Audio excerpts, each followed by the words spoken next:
Anger and rage. So we've all seen recent developments in the United States, particularly in the capital, Washington, D.C. National Guard has deployed. Now, we don't want to get into the politics, but let's address the anger that a person who is serving internalizes, and also the anger that's exhibited towards them. How does that impact them?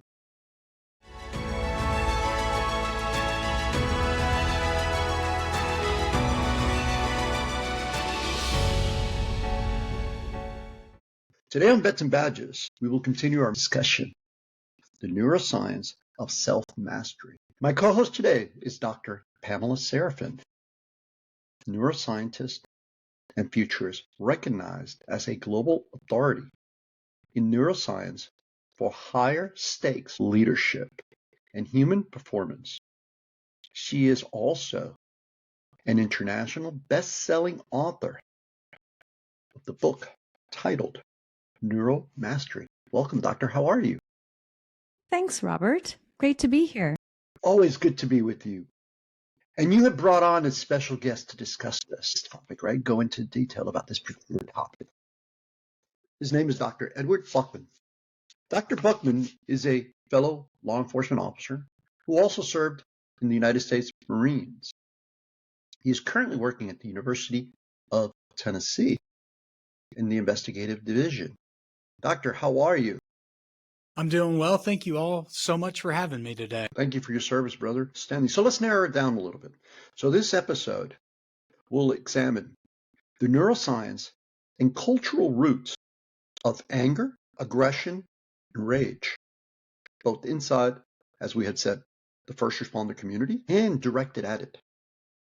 The conversation will blend lived experiences, leadership insight, and applied neuroscience. What does the neuroscience have to say about this? Doctor, I'm going to lead it off with you, Dr. Serafin. Now, if we're going to talk about this, first of all, let's separate the topics here where anger is an emotion and aggression is a behavioral output and rage is a biological state, is the collapse of your ability to control your brain state. So it's an absolute collapse. So you have no control over yourself in the rage state.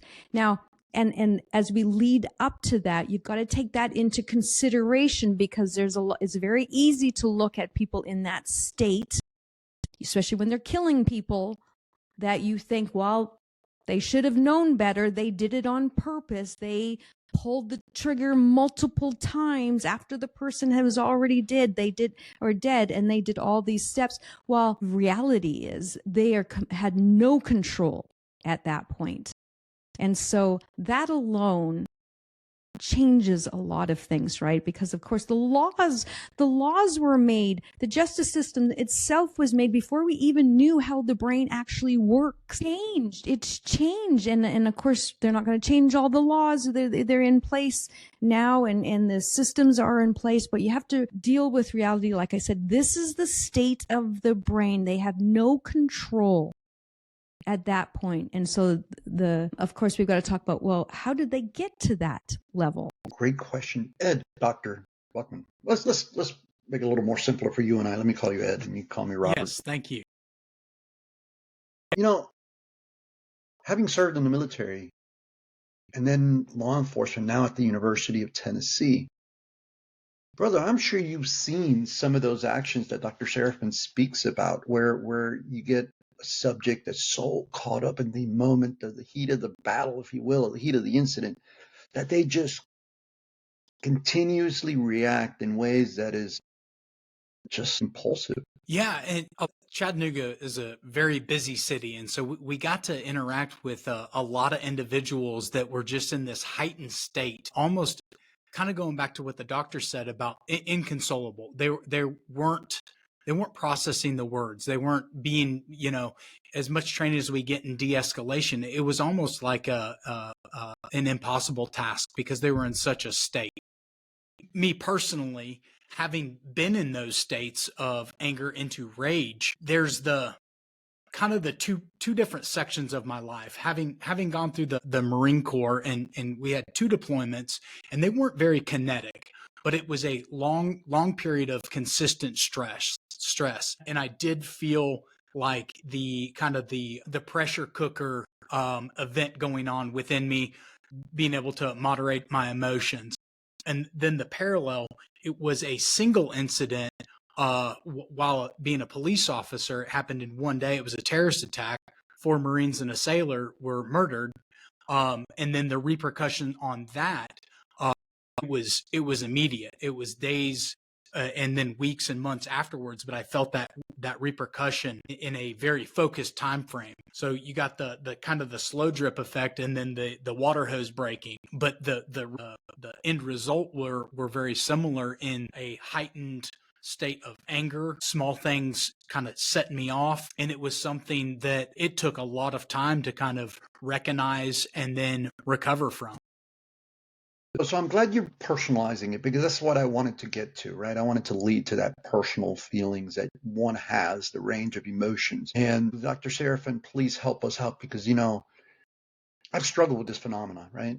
I struggle with trying to understand, why is it that here we are as trained public servants, professionals, and yet at times we have similar reactions to events that others who are less trained have, and how we can work our way through better understanding what's happening, what the hell's happening, right?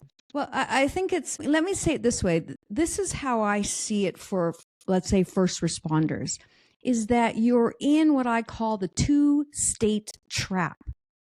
You're trained to either suppress your emotions and shut down and stay in control at all times, or it's explosive intensity. It's 0 to 100. You have 2 states that's allowed, and you're trained and conditioned for that.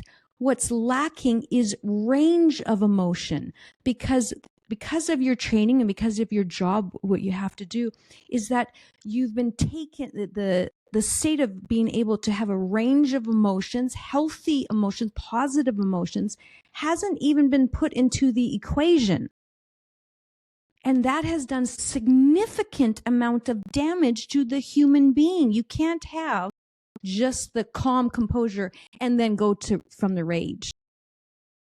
And you haven't been taught the skills in place, which are what I call emotional mastery. You haven't been taught the skills. You've been taught those 2, which are incredibly admirable, right? You've at least been trained to master suppression, detachment, and that explosive intensity. But you're missing the processing, and you're missing healthy expression of emotions. So your range has been clipped, and that is there's consequences to that. There's consequences like corruption, like violence, like abuse. There's a tremendous amount of consequences. Now, when you think from a societal point of view, men in general are taught suppression at all time. If you haven't mastered that, you have no control over your emotions, which is what you're going to see with civilians. They don't have control, so they have that aggression. And then you've got this feedback loop between the two cultures, right? The first responder culture and society, or civilians, whatever you want to refer to them as. So you've got that conflict, and without having any skills in place to deal with it. Like I said, it's been so devalued for an emotional range with first responders. And I can see it a mile away, because it's always composure. There's no, like we had talked before about, there's no vitality, or not even that. There's no like excitement or curiosity, or just any amount of just above neutral. And so everything is compressed. And when you compress for a long amount of time, there's no other state than rage. That's very predictable. And now we find that we're shocked when it happens. We can't be shocked that it's happening. It's a setup. It's predictable. They're just patterns. And so that's what needs to be addressed. Accepting that perspective as you laid it out is pretty scary. Ed, let me run something by you, by both of you guys, but I like your thoughts on this, Ed, since you're a practitioner in law enforcement. Recently, I think it was about 3 weeks ago, we had a homicide of a police officer, young police officer, and we spoke about this offline. Let me set it up here. So we have a 27-year-old Miami-Dade Sheriff's Office deputy. He responds to a vehicular accident, gets to the scene. Apparently, one of the vehicles involved left the scene, right? He follows, I guess, the pieces of the cars and, the pieces, body parts and of the car, and he follows the trail to a parking lot. And when he gets there, he encounters two guys, and quickly witnesses say that the passenger was the driver, that they switched. So the officer speaks to both of them, and that escalates into a physical fight. The subject who was driving attacks the officer. And in that ground battle, because you see them on video, there's video of this, they're fighting on the ground. The subject grabs the officer's gun and shoots him. You don't want to go to jail. That's fine. We see that all the time. Many people don't want to go to jail. Possibility of going to prison blows anybody's mind.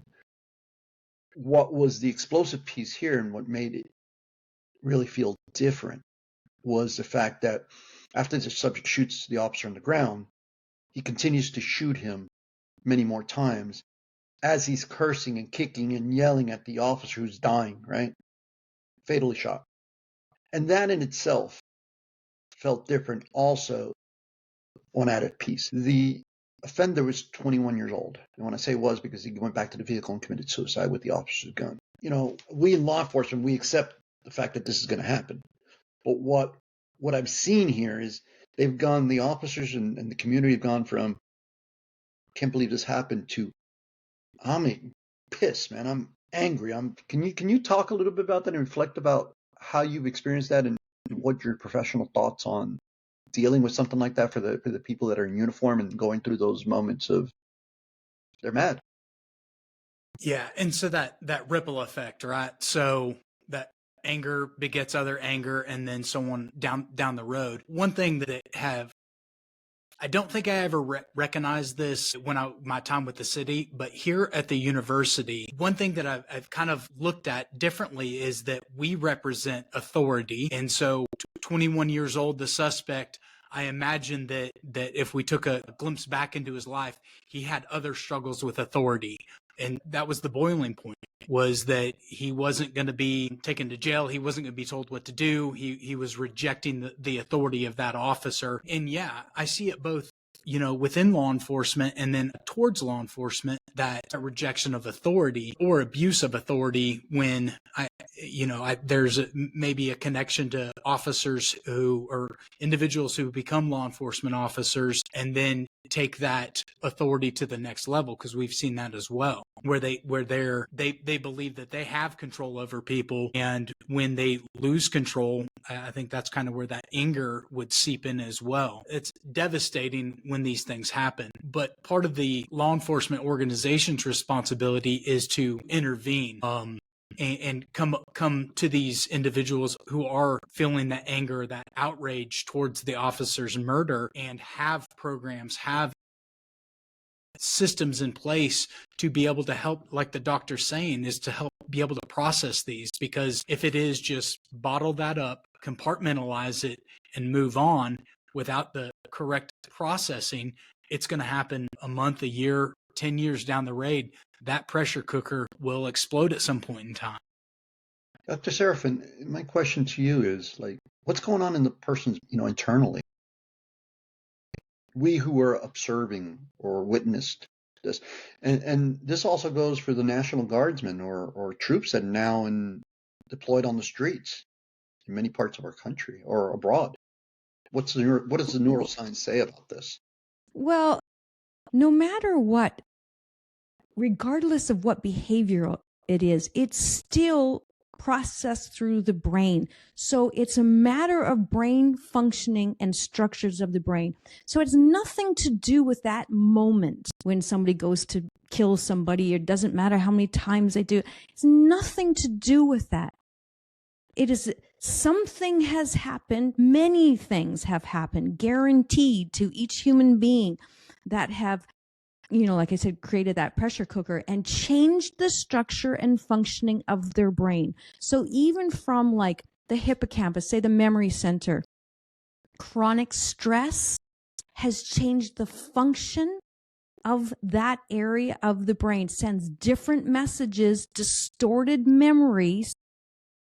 Perception has changed. And so it doesn't matter what the event is, it's processing different through the brain. Then you have unresolved trauma. You can't pretend that that you're so tough, it's not going to happen to your brain. It's repetitive. So anything you've experienced is going to be wired in. It's going to change the functioning of your brain. So there's no way of escaping this. And that's why I'm saying about the hard truth. We have to deal with that's what's happening. It's not the evils of the person. And I know it's very easy to want to think that, because we just think, wouldn't that be great if we just can put them in that category? But it's not. It really is the functioning of the brain. And something has happened to that individual that has caused that kind of behavior, that outcome. And no matter what, it's still the brain. And like I said, if you want to talk about the realities, part of it is betrayal, right? Just from a society of believing that, law enforcement isn't corrupt, or the justice system isn't corrupt, or healthcare isn't corrupt, or government is corrupt. Of course, we have human beings working in it. It can't not be. It can't not. The worst thing we can do is keep pretending it doesn't exist, because that's when the betrayal hits. That's when you have emotional or moral injury where it's like, I can't believe my partner betrayed me or my organization betrayed me. Well, you have to factor that in. We have to have the skills in place for when we're betrayed, it doesn't turn into rage and revenge. And that's missing, as if it comes as a shock that all these systems are corrupt. And I'm like, well, they can't not be. So put that on the table first, and then say, okay, let's get the skills in place so that we can deal with it. And that's personal responsibility. But first, they have to have access to the information, which is what we're trying to share here. Yeah, definitely. And I love to hear like the two of you speak through that incident that Ed, you mentioned about earlier. I mean, thank you for mentioning and thank you for having the courage to even talk about that, where you were the,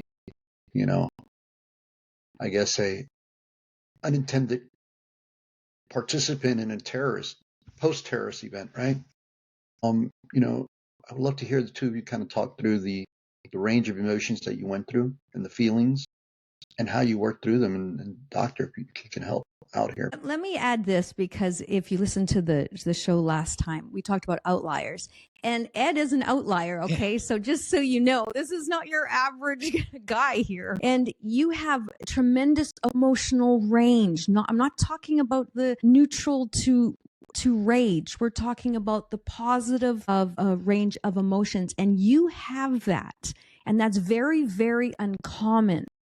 And that's why you're more evolved, and you've got these skills in place, and you have made your way through it. So that's what I want to highlight here, is that you've done just an exceptional job dealing with this and getting your doctorate, which is spectacular. That's not some small thing, And so your ability to move through all this is so admirable. And I really want to highlight this, because you're not the average. You are an outlier, and that's what needs to be highlighted. Thank you. I appreciate that very much. To the incident, and we'll touch on betrayal real quick. When I was deployed, going through the Marine Corps, you train up. We did extensive training to prepare ourselves for being deployed. We did tactical medicine, we did live fire exercise, we did all of these things.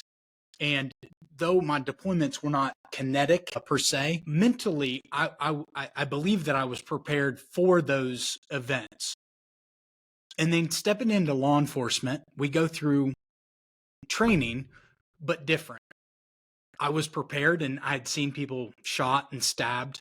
What I was not prepared for was seeing Marines wearing the same camis I wore laying dead on U.S. soil. And that was a betrayal of it was so unexpected. I had never thought that that could possibly happen. And so it was a shock to my system, even though I saw much more egregious, like visually egregious things. They never really, I'm sure that they had an impact, but not like that. Well, I think you had some of the skills in place to process and express that in other ways. You know, the anger of not just, you know, holding it all in. You had the skills in place. And what you were just saying about the betrayal is so shocking. And I know it sounds really odd to say, but I'm like, you have to get really good with betrayal. Like, you got to make peace with betrayal because it's coming. And betrayal comes the least expected. It's not the people you think are going to do it. And it's not what you think you're going to see. It's the people closest to you, things that you'd never would expect. That's when it happens. And I can tell you, I really don't know anything other than being betrayed my entire life because I have such a long history of trauma. I have been betrayed on all levels. So I come from a different perspective as well, because I am the victim of revenge. I am the victim of rage. I have lived through all this. And if I didn't have those skills in place, I wouldn't be alive. Right? And so it isn't just acting like betrayal's not going to happen. Like I said, we got to get really comfortable talking about this, that it's coming no matter what. This is minor right now. And I hate to say that because I'm not trying to, think, Armageddon's coming, but there's so much more coming at us. Rather, we be prepared with the skills in place. And like I said, just let me finish this, because like I said about the emotional mastery, detachment, suppression, processing, expression. You have to master all 4 stages. Can you give a brief definition of what you consider betrayal to be? My thoughts is like when I have like a standard, a personal standard or a principle, and somebody goes against that, or even as something as small as like a trust thing, you trust somebody to get something done. It's I guess you could call it like a micro betrayal that has that personal impact. That sends those waves internally. I don't have a definition for betrayal, but I'll tell you this. There are different levels and different levels of the depth to it. And that's the same as suffering. And I think that needs to be talked about as well, is because there's different levels of depth to suffering. And I can tell you for myself, I have tremendous amount of depth with suffering. I've lived through that. It's why I understand revenge, and I understand these huge, dark emotions because I've seen it. So it doesn't come as a shock to me because I'm the victim of it. And so the depth of suffering, like when I hear about the young man that shot the officer, the depth of his suffering must have been enormous, like tremendous suffering to have gotten to that state. So it's not small. It's not necessarily small. It's very cumulative. We don't know the situation, and I know nobody wants to kind of see the other side, but I think you have to take that into consideration, because there are different levels to trauma, different levels of suffering, different levels of pain, right? And betrayal. So one person's betrayal, like sometimes, your spouse cheats on you and that triggers rage. Well, for someone like me, spouse cheating on me is like minute. Like, that's so tiny compared to the amount of betrayal that I have experienced. So it's different for everybody, right? So we kind of have to step back and take a, more humane look at it and think, what the hell happened to this person that caused that to be so extreme? Like I just have a tremendous amount of empathy and compassion for humans. Yeah. So for me, the takeaway right now is, from everything we've talked about, is recognition, right? You first have to recognize what's happening and, sort it out, if you will. And doctor, as you have taught me, and I give you kudos, because for the short period of time that we build a friendship and a professional collaboration here, I see things differently. I recognize that, there's much more. I am much more than the thoughts that are processing in my head, right? You often tell me, it's your brain, right? You're not your brain, or you're not your thoughts. And I'm thinking, what the hell is she saying? Is it my emotions? And what's driving that? And then the energy and the soul, whatever everybody wants to call it, but it's what makes us the essence of who we are. And I'll use that term. So if we're not our brains and we're not our thoughts solely and we're not our emotions, then we have to recognize that. And I guess that's the key, the baseline We have to Yeah. figuring out how we're going to deal and come out on the other side better. Yeah. But there's a We lot of have to people have that separation without a doubt. And so when you look at these people that are killing other people, for me, I can see that's their brain. Without a doubt, they have lost control. The brain is running everything. Very little awareness of a soul, of an essence of self. It doesn't exist. So it's not whether or not they're dealing with it. They don't even know it exists. That's the state of affairs, right? Even for you, fine gentlemen, until we get into the weeds of the soul, you're like, you don't even talk about it. It doesn't even exist. And it's like, well, if it doesn't exist, who's the essence of yourself? Who? It can't be your brain. We already know that. It can't be your mind. Those are just thoughts and images. And it can't just be your body. That doesn't make any sense. So it has to be a fourth entity. And so you got to go through life now knowing that other people don't know it exists. So how are they supposed to strengthen it or nurture it or be aware that their brain is completely fucking with them? They had no awareness, right? They are oblivious. They're absolutely oblivious to what's going on. No idea. And Ed, here's the challenge for us, right? And I suspect it's no different than anyone else, but I use us as an example because, first responders, well, I'm retired now, but those that are still active or those that are serving our country in whatever capacity, in the danger zone, if you will. It's how do they deal with what they see and what they experience coming out of those events? That's the key here is, can you shed some light on that? As a leader, as a person who trains up others, what's your advice to anyone that's struggling, suffering, in conflict, that hasn't recognized that they have to deal with some shit they haven't dealt with? Yeah, and just kind of doing a little bit of self-reflecting, looking back at in my infancy of self-awareness. And it was something as simple as telling my wife, hey, I'm having a bad day. And that's like the very basics is identifying that there's something not right. And then the steps further are identifying factors which make things aggravants or anxiety, and then identifying that, sharing that. One of the notes I just took down, suffering in isolation. We go through military or law enforcement training and we get through FTO, the Academy FTO, and it's almost like we're expected to know everything. We're supposed to just deal with everything, and almost in isolation. It's almost kind of frowned upon to ask follow-up questions.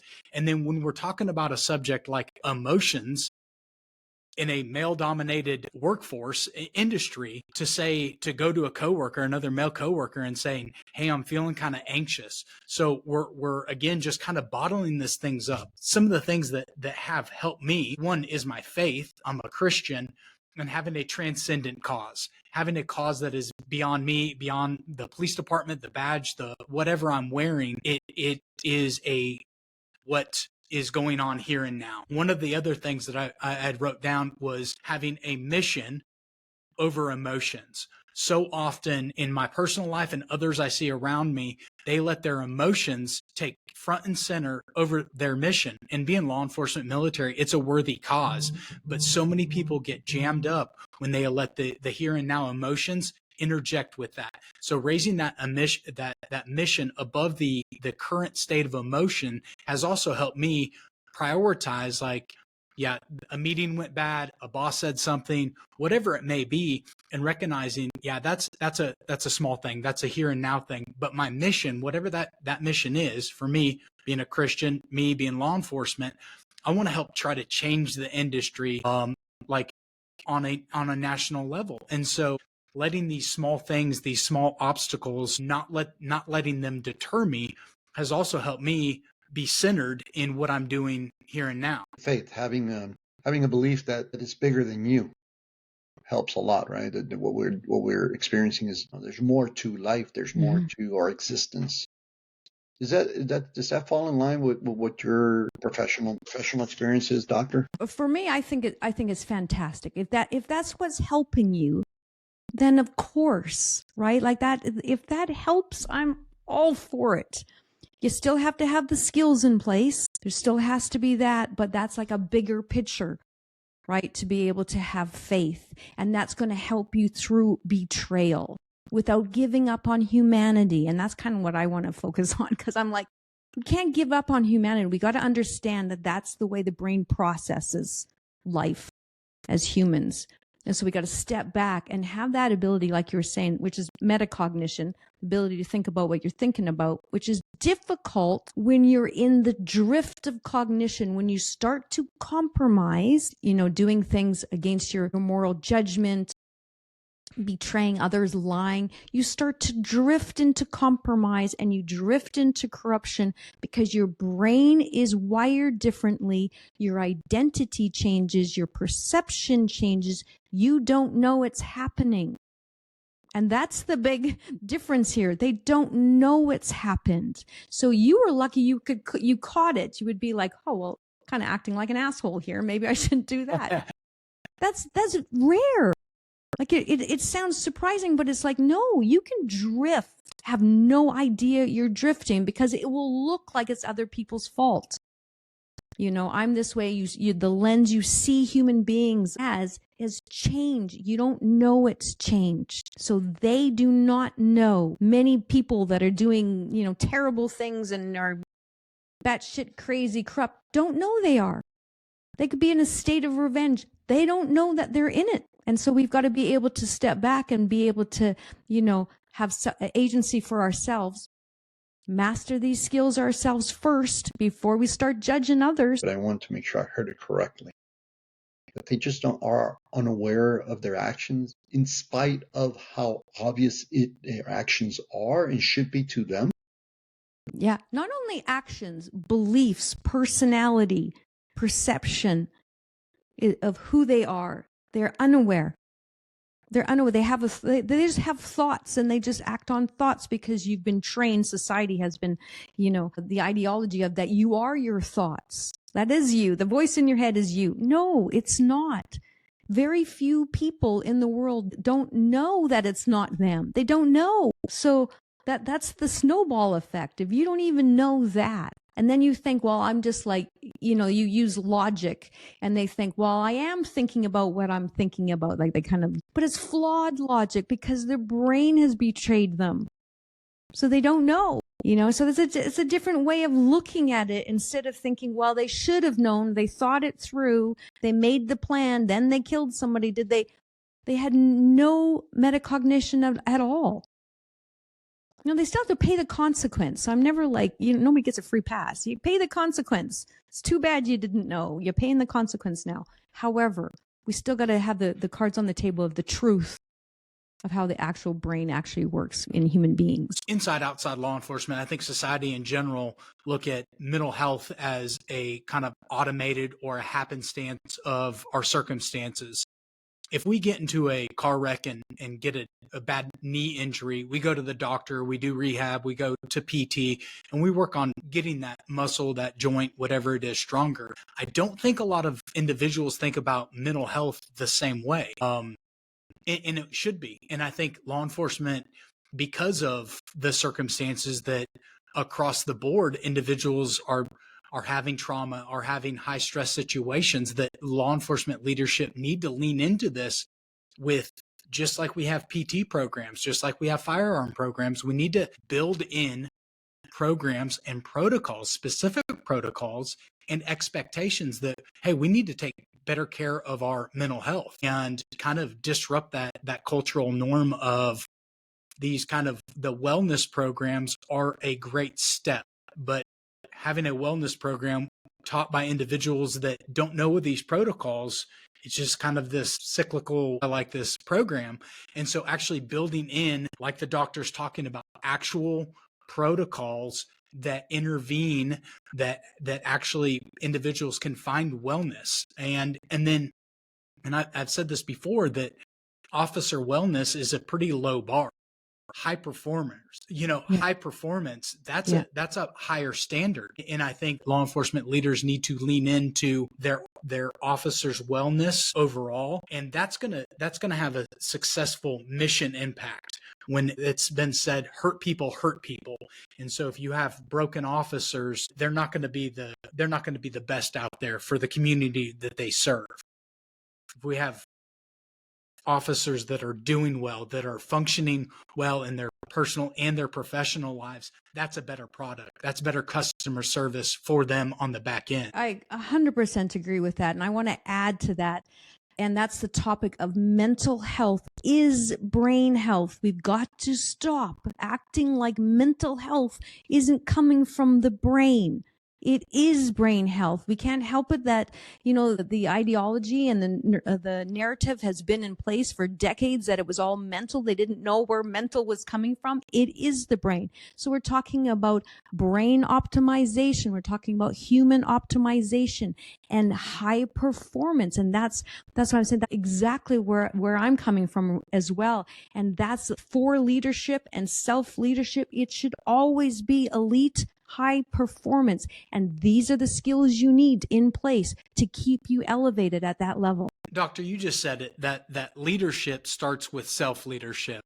There's leadership development programs, there's books, and it seems like some of them are so outward focused. How do I lead others better? And sometimes the target is missed because the individuals aren't leading themselves well. They're not taking care of themselves, both mind, body, soul, and spirit. And so for me, leadership, it does start with self and a heart transformation that you've really got to want to help other individuals, serve them well, to have a impact. Yes, and this is why when I talk about self-mastery and leadership, they go hand in hand. You can't be an exceptional leader unless you have self-mastery. And self-mastery is so built on such old, outdated paradigms, which is why I call it neuromastery, because you have to be able to master your brain and your nervous system. There's no other choice. And like I said, what's coming down the pipeline, it's going to be those who have strongest ability to master their own brain and to stay elevated and maintain elite standards that's going to be able to help other people. You can't fake it anymore. You've gone long enough people faking leadership and it's crumbling, right? We're going to see the collapse, and we're already seeing the collapse of it. And so it's on each individual to master this first before you start trying to transfer it over to the people that you lead. It doesn't work like that. Like it doesn't work like you can't keep faking leadership. Looking around, we're surrounded by subpar leaders at all stages of life. If we could just get this information to them, we sure would all benefit, right? But I can't wait to one day where we start talking about, instead of mental health in this, we're talking about brain injuries. This is a physical problem that needs physical solutions.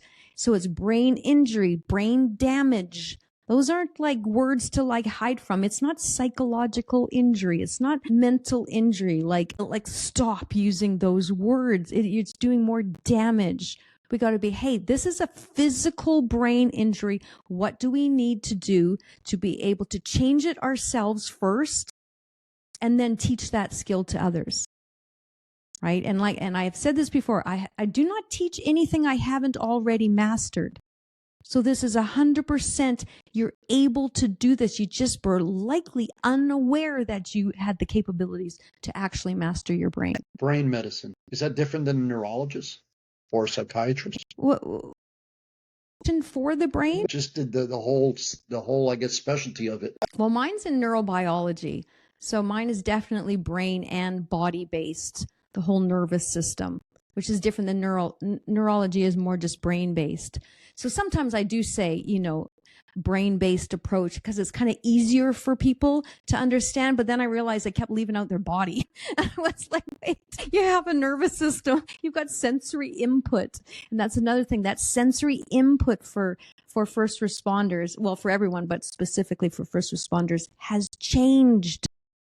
it's different. So you have to know it has changed over time through trauma exposure and chronic stress. You have to be aware of that so that you have the skills in place to change your nervous system back. Like you were saying, Ed, with your military experience, you were so trained to go one way, that two-state trap, but not trained to come back from it. And that's what's happened with veterans. You're not trained to come back. It's not that they can't. They have no training awareness that it's possible. So they, of course, blame themselves because they do everything that society has told them to do. They're the toughest that there is. And then they're suffering, and then they internalize it. And I got a real problem with that because it's so unfair. It angers me. That's good anger, right? And it's redirected towards change. And that's the other point when we talk about anger. Yeah, that's a normal emotion. You have to have anger, right? But make sure it's directed in a positive way. Make sure it's expressed in a positive way. But don't just keep acting like, well, it doesn't happen to me. You know, I don't have brain injury. Yeah, you do. Going back to the isolation, we think we can just kind of down and in. We can fix it ourselves. We'll just suffer in silence. Last year, we had 2 local officer suicides, and we had a SWAT small group for about 10 years. And we actually started an outpost. It's underneath Mighty Oaks. And we started with the hopes that we would draw people in.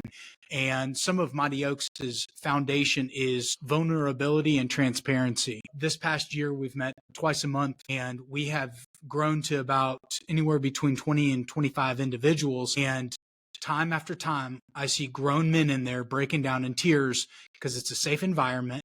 And they're unloading some of the things that they're currently going through, they have gone through. So we need that fellowship. We need that tribe of individuals that we can know and trust to be able to help sort through some of these things. I agree that self-mastery is the beginning, but also having an output, having a core group of individuals that you can lean into when things aren't going the way that you expected, when trauma does occur. Because the way I look at it is we've all been through storms, are going through a storm, or will go through a storm.